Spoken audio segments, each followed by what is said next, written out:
I believe she was a kid and she wanted to call someone. She needed to find something out and she was going to call a business and she wanted her mom to call for her and her mom wouldn't do it. She said, "Oh, I can't do it. I don't like talking to people. I'm anxious. I'm nervous, whatever." And her mom said to her, "Fight for your limitations and you get to keep them."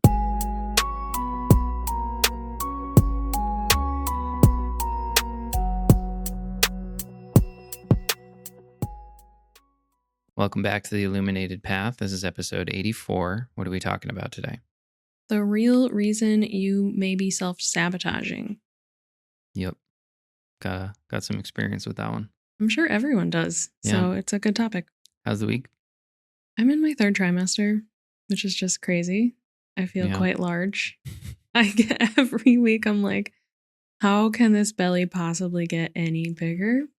Yep. But there's still more to go. But it sure does. We're already, we're already just like, we're so close. It's crazy. It's May. Mm-hmm.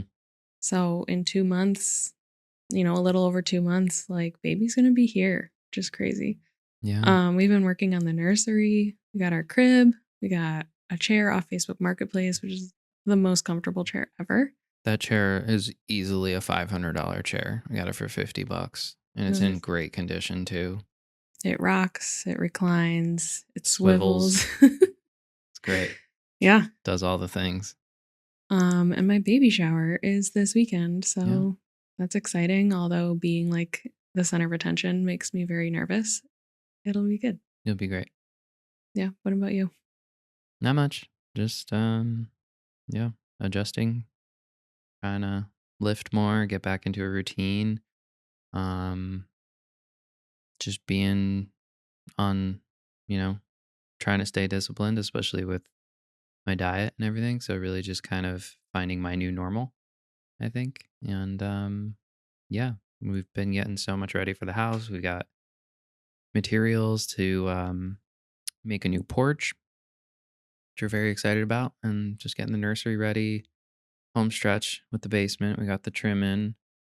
So a few more things to paint, doors to hang, and then really start working on the set and getting that in a better place.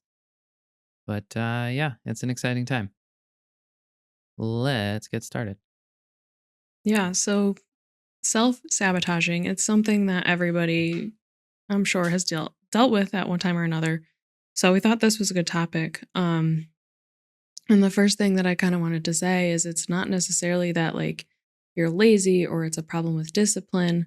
Those might be aspects of it, but it's really more about self-sabotaging because you're protecting your old identity. Mm, And you haven't been able to like make that shift from like old identity, who I am and who this person is, to new identity and what I need to be and do in order to like fully become this new identity. yeah, and I think, there's a lot that goes with that, but I feel like a big part of that is knowing yourself, right? Like people, it's kind of like who would I be? Who would I be if I did these things? And I don't think people always want to answer that. And I think that a lot of times they're, I guess, nervous to have that conversation with themselves. Or it's like overwhelming to see, like, okay, I'm not where I am, and this is the identity I want to be. This person does this, and like a whole list of things. And it's like that right there, seeing that, like, you're maybe kind of far away from that, or it feels far away from that, can be like something to stop you in your tracks right away. Cause you're like, oh my gosh, that's a lot. How am I ever going to do that? And you kind of like lose faith in yourself that you can actually do all of those things like on a daily basis or like be that person. Yeah. So what do we when we say self-sabotage, let's talk more about what that is and what that means.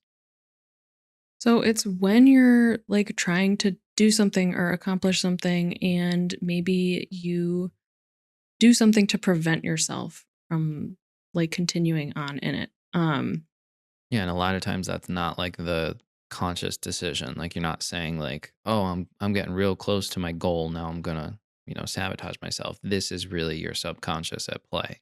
Yeah, so it's really a subconscious survival response, and it's a survival response because your body, your brain, your nervous system really likes to just stay in like that easy comfort zone. It likes to stay in what it knows. So if you've been doing something for a really long time, living your life a certain way, having the same actions, habits, thoughts day in and day out, and then you try to shift them, it's like a survival response for your body and your brain to be like, "Wait, hold up. Like this isn't normal. So maybe there's something wrong, like there's something unsafe." Even though there's probably not something actually unsafe, Yeah. but that's how our subconscious sees it. So we might sabotage ourselves to try to stay safe. What our subconscious thinks is safe. Yeah, and it reminds me a lot of, this conversation of the familiar hell over unfamiliar heaven. You're literally keeping yourself in this place where you might not be all that happy, but you're also not allowing yourself to take that risk, see something new, try something new, or be someone else. I think that like saying is exactly what it is, you know? And when you're sabotaging, a lot of times, like it's coming from your past programming, like these deep rooted beliefs as to who you are as a person or what kind of life you live or what you're capable of even. If Yeah. you think like I have this big goal, but based on my past experiences, based on what I've been told from other people, Yeah. I mean, based on what I've observed. everybody's got that, like, the story of, oh, this teacher said I'd never do it and blah, blah, blah. And, so they get right to their goal and then they sabotage themselves. I think if you really like take a moment to look at the people in your journey, the things you've been through, and the people along the way who have said things that you think didn't bother you, but there's a reason you still remember them. True. And I think when you kind of spend the time addressing that, it allows you to really kind of see what's going on behind the scenes. Yeah, definitely. That is that programming that's like behind your decision to do something. If someone tells you, you're overweight, you're gonna be overweight your whole life, you're never gonna be in shape, blah, blah, blah. Yeah. That is like a deep rooted belief that's gonna be the belief behind every action that you're taking. So if you're working on that, it's really easy for that to come up subconsciously every time you're taking steps towards that to bring you right back and be like, no, you're not that person. You're this person. Yeah, and I mean, I've talked a lot about that as, the struggling with the identity of losing that weight, of who would I be without that weight? Yeah. Because people get so comfortable, they attach that to their identity. I mean, I've been pretty big in my life and I've known plenty of people. The amount of times that kind of person uses self-deprecating humor and joking about themselves being fat, it's actually really sad because that's attached to their identity. Right.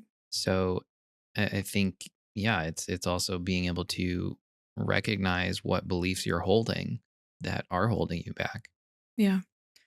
And also like fear of failure, um, can hold you back, can cause you to self sabotage. Even like fear of success, which is funny because you wouldn't think someone would be fearful of being successful, but we Mm, absolutely are. my dad, I never actually had heard of fear of success. And then one day my dad said something to me. We were talking about something and he basically came up to me. He was like, "Are you afraid of this working?" Mm, And I never had like stopped to think about that, about like what my goals and those things meant for my life. And that was really when I started getting more intentional about visualizing and in doing those things because I didn't stop to think about what does it mean if it does work? right. And how are you going to be a different person? Like that's the Right. identity piece. Like, who are you going to become if you are this successful person? Like, what does that look like? Yeah. It's going to be different than what you currently are. Like, you're going to change. You're going to feel like a different person potentially. Hmm. So, what are some common behaviors? What does self sabotage look like? Avoiding is a huge one. Honestly, I feel like avoiding is one of the ones that I see most often Mm, because it's like you tell yourself, I'm going to do this thing, and then you just don't do it. Like you procrastinate. You say, I'll start on Monday. I'll start next month. I'll start yeah. next year. It's like the continual like pushing off of doing the thing that you say you're going to do. Yep. Perfectionism, being so like consumed with being perfect at doing something that you stop yourself altogether from doing it because you like convince yourself like if it's not perfect, I shouldn't do it. Yeah, and Russ, the rapper, big fan of him. Gary Vee talks about this too. It's like perfectionism is procrastination. Mhm. Like you're acting like I can't do it if it's not perfect. And when I read that book, Big Magic, that was really what changed my perspective was embracing good enough. Like Yeah. not everything is going to be perfect. Are you proud about what you're putting out behind your name? Yes, but at the same time, perfectionism, perfection obviously doesn't exist, but if you are so focused on striving for that, you're not going to start a lot of times. Yeah, and who's even determining what makes something perfect? Yeah. If it's something in like a creative field too, it's even more like Mm, there is no right or wrong answer for what's perfect. So you're just like continually pushing out your end goal because you're just like making it up in your head that it has to be this certain way. yeah. And it's only you that's kind of doing that. So that reminds me a lot of like all or nothing, right? Like you're starting and stopping, which I've talked about, obviously, not a great way to be. It makes things very difficult. You basically make progress and then have to start all over every time. Um, but that also makes me think about like, like people who yo-yo diet. Like you lose the weight, you put the weight back on, you find a new fad and you do that, and then you lose weight and you put it back on. So I think, you know, just being mindful of like the consistency and discipline of what you're working toward is far more important than this flawless execution. Yeah, I think that the yo-yo dieting and like putting weight on and off is a good example too of like kind of like being in between two identities Yeah. because you haven't fully embraced like the new identity of someone who feels healthier and like weighs less and is happy where they're at because they just keep going back to the old identity and they haven't been able to like build a new identity where they're just like happy and healthy and they're content with like what their diet is. They don't see it as like, oh, I need to do fad diets. They've actually changed their whole eating habits and how they just consume food normally. Sustainable lifestyle changes. Yeah. Yep. Um Attracting chaos. Love this one. Do you want to talk on it? Yeah, I think everyone knows a toxic person who just somehow always has some BS Yeah. clouding around them and everyone involved with them. It's just like there's always something. Yeah. So, I mean, you and I have worked very hard to not have those people around us. We've talked about energy vampires. I think that We're was episode 3. But on episode 84 over here, and he's like, that was that was still one of my favorites. 81 episodes ago. Yeah, I just think, if you're someone who you're trying to protect your peace, you can't really set out to do bigger things without setting those boundaries. Um, Everyone knows someone who, their house has been robbed and the car gets stolen and so cheated on them but it's like embracing this victim mentality and everything happens to them. Everything is someone else's fault. And obviously those are awful things that stink to for anyone to have it happen to you. But in the mentality, in the energetics of the situation, this person is continuing to attract this Yeah. and kind of wallowing in the woe is me, I'm the victim of all these awful things that happen. And in reality, a lot of times these people aren't such great people themselves. Right. And maybe there's some things they could have done to prevent some of these things, Right. but they're just like, oh, happened again. Yeah. Poor me. I don't know. Yeah. So that's an interesting one, but it's definitely relevant. Settling for less. I mean, this is like people who just don't believe that they deserve more. That fear of success maybe comes back in it with this one. Like, are you settling for less in your relationship? Are you settling for less in your job? Because you're like, well, this is good enough. Yeah. And I think people they don't want to risk anything. Right. Um, and there's also the reality of like, people not being able to deal with hardship. Like they have a goal, they get some resistance toward that goal, and they say, you know what, maybe it's not for me. I'm good where I'm at. So I think it really also comes down to how bad do you want it, you know? Absolutely. You shared something the other day that was really cool. It was like um have someone follow you around for 24 hours Mm. and see No, how if someone followed you around for a week, would they believe that you're actually serious about your goals? yeah. I've seen that a few times now, and every time I see it, I share it because it is a very intense reminder of what discipline looks like for the life that I'm building. Mhm. And I think that it's easy to say, I want to do this, I want to do that, I have this goal. But we've talked about so many times, your goals are the culmination of your daily tasks. You make daily progress, whether that's directly through the goal or like for me personally, right? Lifting weights before I trade makes me a better trader. I have the endorphins, I feel good, I'm more confident, I'm in better trades. That is something that I consider going into that, but that's like an indirect level of discipline for the goal that I have. Right.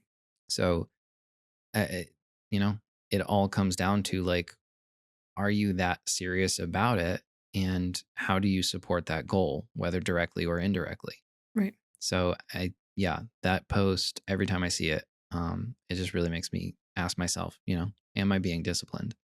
I've been following this guy. He constantly says this every day, every time he's streaming, every social media post, every YouTube video, discipline over dopamine.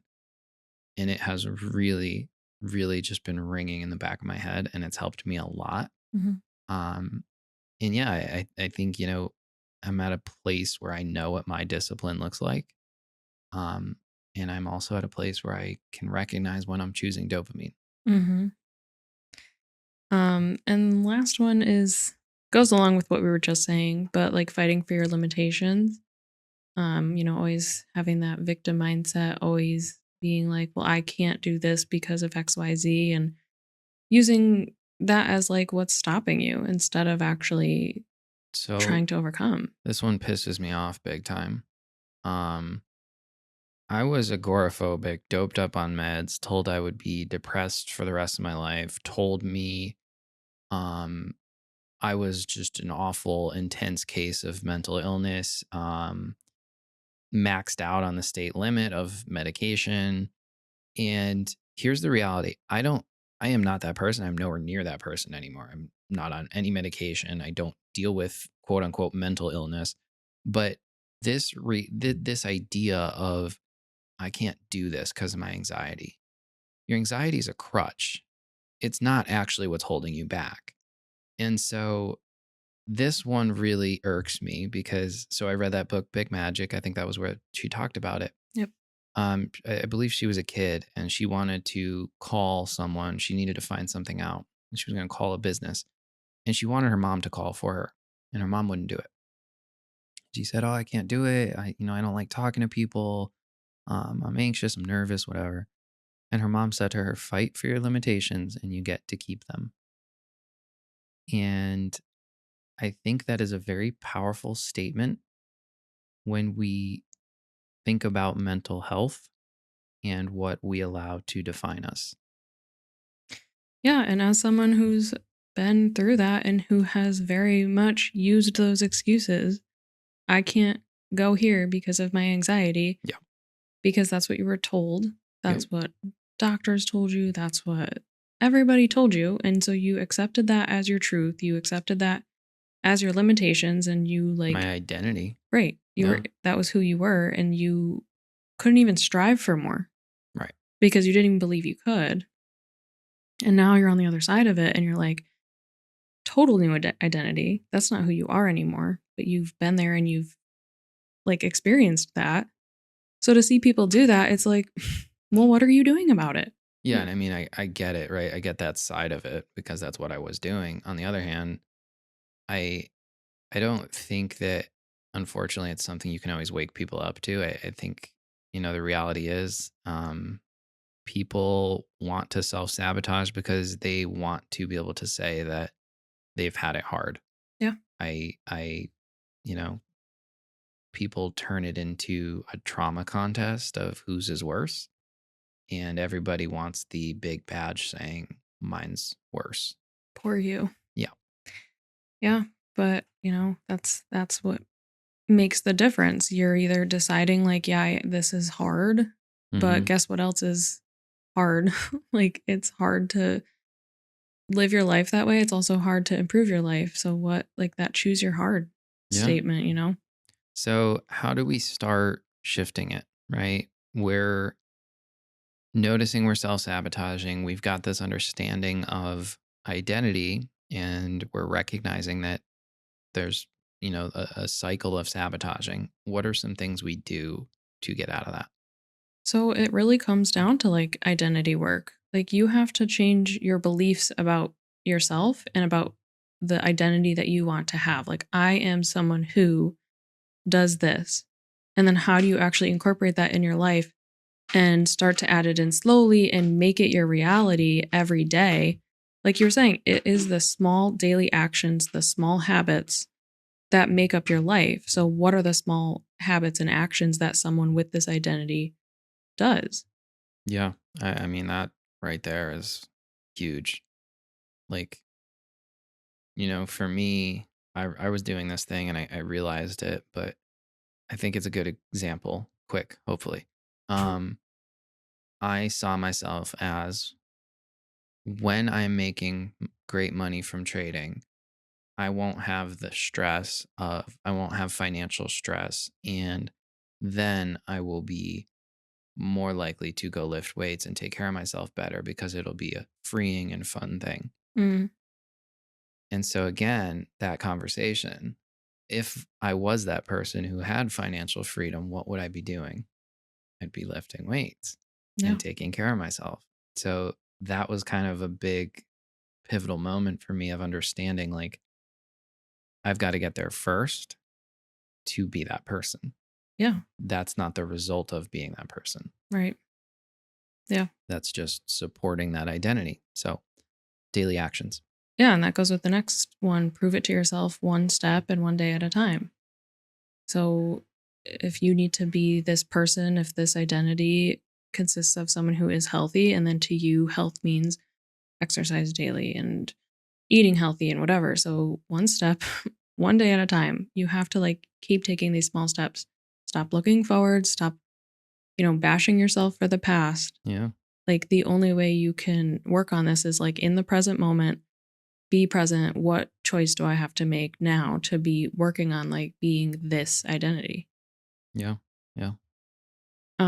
There's a lot of things you could do with like affirmations and that's kind of individual to each person, but it does help to reaffirm like to yourself, I am someone who does this. Mm. Or maybe not does, but like I whatever it is for you. Yeah. I mean, we've done an episode on that too. And just the trick with affirmations is really spending time in the feelings and emotions of them. And making them something that you actually believe. Right. Right. So if it starts out different than like your ultimate end goal, that's okay too. Like you can Yeah. always change them, but make them believable. Mm-hmm. You were saying this before, visualizing, like visualizing outcomes, again, reinforcing that identity. Like you said, like spend time in who you are as this person. You have to believe it to like make it reality. You don't just snap your fingers and be like, well, the old identity's gone. Like you have to actually spend time like, okay, well, what does that feel like? How does that look for me? What did my day to day look like? Like the feelings of it are important. Yeah. And ask yourself, what identity are you protecting? Are you protecting an identity of someone who can't do things because of a mental illness or someone who, can't succeed because of whatever reason? Like, is there like some identity that, and it, again, like it's not necessarily a good identity that you're maybe protecting and you're not, maybe don't realize it, but are you protecting something? Yeah.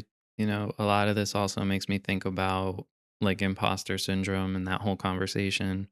And so I wrote a note in here. Alex Hermosi talks about this. Um, Create a stack of undeniable proof that you are who you say you are. And so, again, like, what identity are you protecting? But what do your daily habits look like?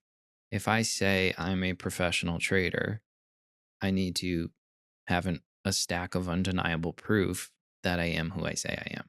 Yeah, and What it does a professional trader do? right. Right. And live that life. So, Beyond just trading, right. like the identity of someone Right. who is So, successful. like, when you and I decide, hey, I want to be outside and we go for a walk at noon and go to the trail near our house and just, grab a matcha or something, that freedom is what Proof. that's our proof. Yep.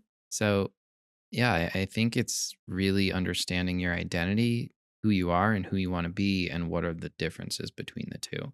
Mhm. And where's the disconnect, right? Like, what does your daily life look like in relation to who you're saying you want to be? Um, a lot of times, your sabotage is your old identity, Right. And your like inability to believe that you can be this new identity. right? So work on that. It really comes from the beliefs first. Yeah. Anything else? That's all I got. All right. Thank you guys for tuning in, and we'll see you next time. Thank you.